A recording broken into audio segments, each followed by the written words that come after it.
माँ शारदे को नमन, साहित्य अकादमी की पावन भूमि को नमन, सम्मानित मंच और सम्मानित सदन के सभी गुणीजन जिनका ऊर्जा और आलोक हमें समृद्ध कर रहा है, उन सभी को प्रणाम करता हूँ। और सबसे पहले आदरणीय आशा दी को बधाई देता हूँ 3 पुस्तकों के प्रकाशन और विमोचन पर।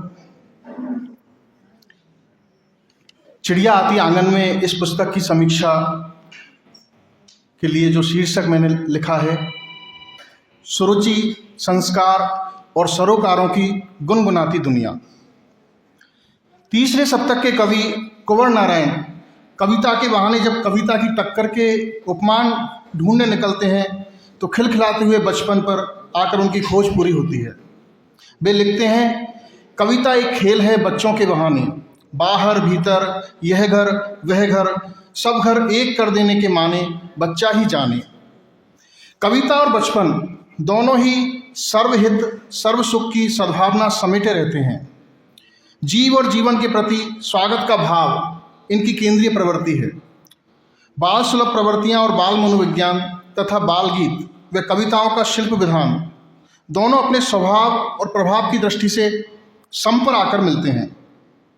जीवन की कठोरतम सच्चाइयों की कुछ भी परवाह न कर जब गुनगुनाते गीत और खिलखिलाता बचपन हमारे हृदय पर दस्तक देते हैं, तब हमें इनकी स्नेहल आत्मीयता का अनुभव होता है। साहित्य की दुनिया में यह प्रचलित है कि बचपन और कविता दोनों अपने साथ कपास लाते हैं। कपास अर्थात निर्मलता, सादगी, भारहीनता और ताजगी। बचपन और कविता में महकती चहकती ताजगी, सादगी की गर्माहट और स्नेहल आत्मीयता का अनुभव कराती हुई कृति है चिड़िया आती आंगन में। बहुविध विधाओं में सक्रिय उत्सव धर्मी रचनाकार आशा पांडे ओझा का यह बाल गीत संग्रह चिड़िया आती आंगन में औद्योगिक प्रकाशन से प्रकाशित हुआ है। इस बाल गीत संग्रह के गीतों में बच्चों की कलरव भरी रंगीन दुनिया है, आशा और उम्मीद भरा संसार है, कल्पनाओं की मुक्ताकाशी उड़ान है, कौतूहल है, आनंद है, सुरुचि है, अपने हैं, सपने हैं। इस कृति के शीर्षक में समाहित आंगन और आती शब्द बड़े मन भावन और चित पावन हैं। आंगन में जहाँ भौतिकता की दौड़ में हाँफते जीवन के श्रम, तम, क्लांति, भ्रांति से निस्तार पाने के लिए क्षण भर निर्द्वंद बैठने के आश्रय का आशय अर्थ भरता है, वहीं आती चिड़िया में किसी भी आगंतुक के प्रति स्वागत का, अपनापे का और मैत्री का भाव निखरता है।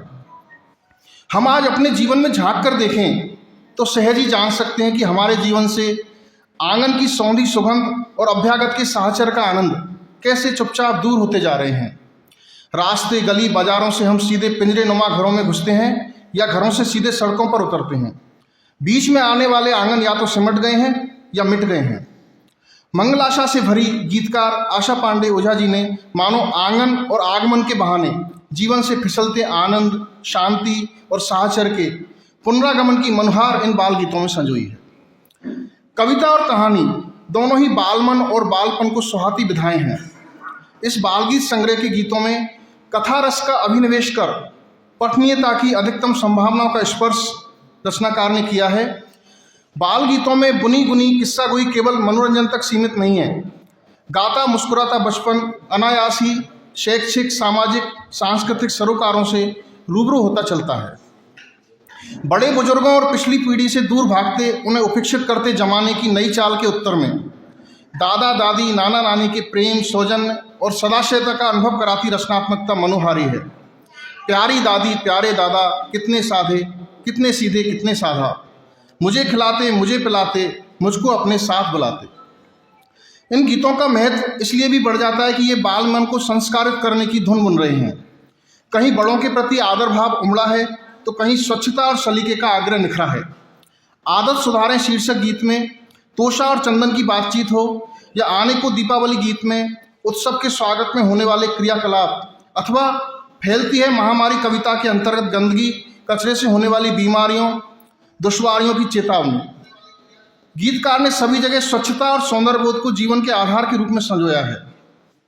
इसी श्रेणी में सड़क सुरक्षा ज्ञान जरूरी जैसे जागरूकता गीत भी हैं जो यातायात के नियमों को सहज ही हृदयंगम करा देते हैं। बाल मन में प्रकृति और परिवेश के प्रति परिचय और प्रीति का जो स्वाभाविक आग्रह हुआ करता है, उसे गीतकार आशा पांडे ओझा ने लक्ष्य किया है। इसीलिए प्रकृति प्रवेश के नानाविध अवयवों की झलकियां यहाँ उपस्थित की हैं।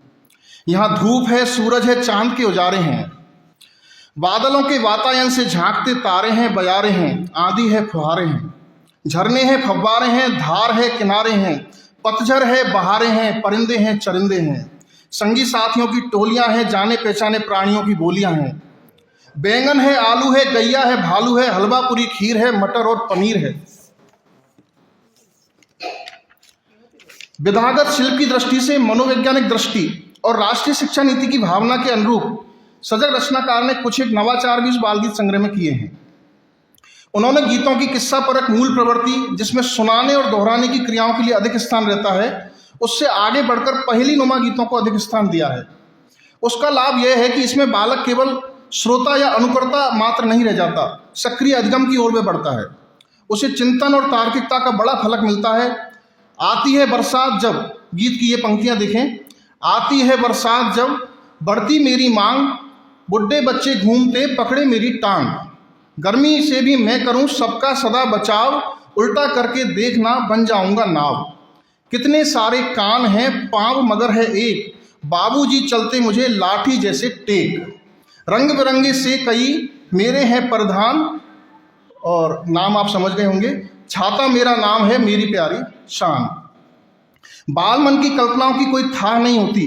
दूसरे यह है कि उनमें एक निश्चल पारदर्शी अपनापन होता है, जिसके चलते वे अपने चतुर्दिक संसार की हर बात को, हर वस्तु को, हर बिमा को अपने जैसा ही समझते हैं। उसी के अनुसार अनुमान, कल्पना और तर्क लगाकर बाल संसार का निर्माण करते हैं। बहुत संभव है कि जंगल में इलेक्शन हो और बिल्ली शेर बन जाए। क्या आश्चर्य है कि बिल्ली की मनमानी के विरुद्ध चूहे रपट लिखाने दिल्ली तक दस्तक देवें या सेना बनाकर हल्ला ही बोल दें। पूंछ कुतर कर छोड़ेंगे, मूछ तुम्हारी तोड़ेंगे, बनी हमारी सेना अब नहीं दिखाई देना अब। या ऐसा हो जाए कि सब्जियों का दरबार लगे और बैंगन राजा बन बैठे। थाल कटोरी चम्मच बाजा, आए बैंगन, आए आए बैंगन राजा। कोई अनहोनी बात नहीं कि तकिया और बिस्तरों के बीच लेटा हुआ कंबल खुद ब खुद अपनी विशेषताओं का बखान, गुणगान मैं हूं कंबल कहकर करने लगे कि रंग बिरंगे रंग हमारे, तकिया बिस्तर संग हमारे, बुढ़े दादा बुढ़िया आई, ओढ़े राजा और सिपाही, सीमा पर जो डटे हुए हैं ओढ़ा करते बेबी कर्नल, मैं हूं कंबल। कोई आश्चर्य नहीं कि उनके संसार में बादल मचलते हों, तारे ठुनकते हों, पर्वत चलते हों, पशु पेड़ और पक्षी उनकी भाषा में बोलते हों, खेलते हों, और तारों के खिलौनों को ठेलने वाले और बादल के खटोले पर सोने वाले चंदा बाबू के तमाशे देखिए। तारे मानो ढेर खिलौने, चंदा बाबू खेल रहा, घुटनों केवल चलता चलता उनको आगे ठेल रहा, बेमुख हुआ फिर थककर उनसे, दूर किया उनको खुद से, बादल वाली खटली चढ़कर सोया अब मतवारा सा, चांद संवर कर नभ पर आया। सुखद और सुरुचिपूर्ण तथ्य यह है कि बाल गीतों की रचनात्मकता में गीतकार आशा पांडे जी ने बाल मैत्रीपूर्ण दृष्टिकोण अपनाया है। वे बाल गोपालों की खिलखिलाती दुनिया में खुद भी बालक बन बैठी हैं। यह तादात्म्य और एक रसता इस रचना की मूल्यवत्ता को बढ़ाने वाली है। रूप, रस, रंग और ध्वनि के बिंबों से निश्चय ही गीतों की संप्रेषणीयता और आयु में वृद्धि हुई है। यह बाल गीत संग्रह अपने समग्र प्रभाव में सर्वांगपूर्ण विकसित बचपन की दिशा दिखाता है। सुरुचि, संस्कार और सरोकारों की यह गुनगुनाती दुनिया आबाल वृद्ध सबको जीवन संगीत में शामिल होने का बुलावा दे रही है। आइए हम भी वहां चलकर देखें, सुने, गाएं, झूमें, जहां चिड़िया आती आंगन में। धन्यवाद। और आज विश्व मातृभाषा दिवस भी है, उसकी भी सभी को शुभकामनाएं। बहुत सुंदर सभी। मैं डॉक्टर साहब से निवेदन करूंगा आपके उपरनाम और सम्मान के लिए हमारे सदन में पी कुमार साहब पहले हुए, आपसे निवेदन है कि आप बता रहे।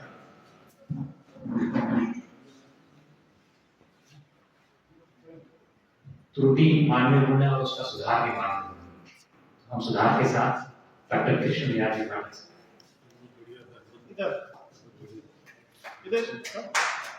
हम चिड़िया आती आंगन में बाल गीत संग्रह की समीक्षक के रूप में यहाँ पर अगले समीक्षक के रूप में डॉक्टर सिद्धांत सिंह जी जोलावास साहब से निवेदन करूंगा कि पधारें। डॉक्टर सिद्धांत सिंह जी जोलावास साहब, और आपके सम्मान के लिए सिल्वर स्कोर से व्यास साहब हमारे बीच में उपस्थित हैं।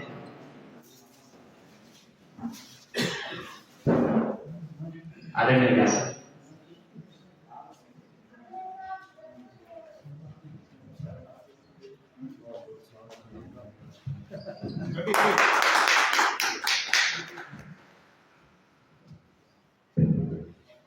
आदरणीय सुल्तान सिंह जी जोलारा साहब।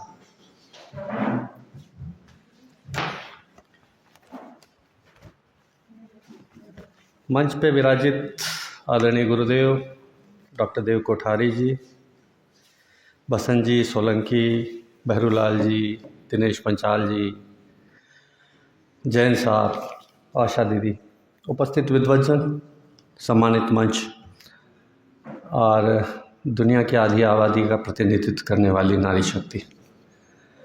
बसंत जी, मैं सबों पहले तो, क्योंकि ये गाथा है बहुत लंबी चल गई, और सबसे पहले आप सभी की ओर से, अखिल भारतीय साहित्य परिषद की ओर से, दीदी आशा जी